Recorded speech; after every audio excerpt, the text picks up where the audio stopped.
G'day, I'm Jon Muir. I live in a log cabin at the foot of the mountains in southeastern Australia. I grew up near Sydney, where I first became obsessed with rock climbing and mountaineering. All I could think about was being in the mountains. I dropped out of school 2 years early because I wanted to climb Mount Everest.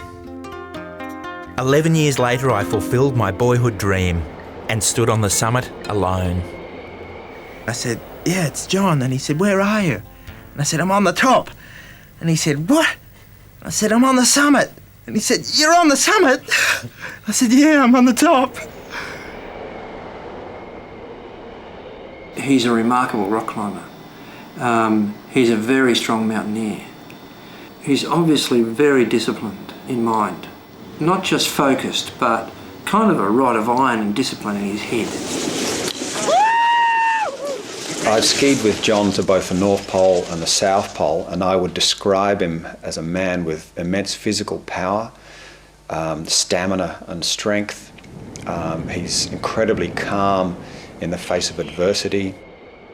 We got out our defence equipment, which is flares and a gun, and once we had that organised, we then tried to scare it away. So when it sort of came in close, we went boom! and it ran off. But I ran away. It's tempting to say he's a raving nutter. Jon's in a class of his own, I think. It's Jon here. Yeah, it is. And I'd just like to say it's outrageous up here on this plateau, and I've been in lots of outrageous places, and this is up there with the best of them. He's done so much, and not just in the field of polar trekking, but also on the high mountains, on the oceans, with sea kayaking, all sorts of things. And I think that makes him one of the most versatile adventurers on the face of the planet. I'm now about to set off on my greatest challenge in a very different part of the world. A solo and unsupported walk across the continent of Australia. I'll start my walk at Port Augusta and then head northward past the continent's two largest salt lakes. I then plan to cross Australia's 3 driest deserts. If all goes well, I'll follow the rivers north to Burketown, 2,500 kilometres or over 1,600 miles away. This is about the same distance as walking across Europe or the United States. But in traversing Australia, I'll cross just one sealed road, and the population along my entire route is less than 100. I'm planning a lightweight expedition with just one cart, limited supplies, and only one other team member, my Jack Russell, Seraphine.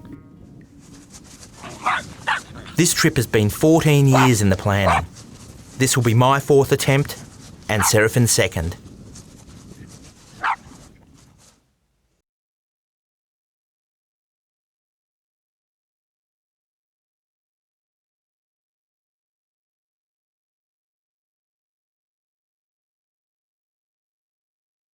I wouldn't go out relying on finding water in the Australian outback.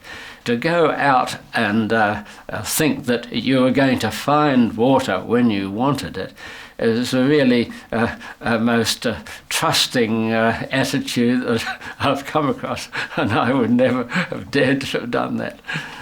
The notion of setting out unsupported to cross Australia, when you say it at first, it seems like, oh yeah, okay, well that's okay. But then when you think about it a little more and realise that there is no support at all, and he's completely got the notion of living off the land,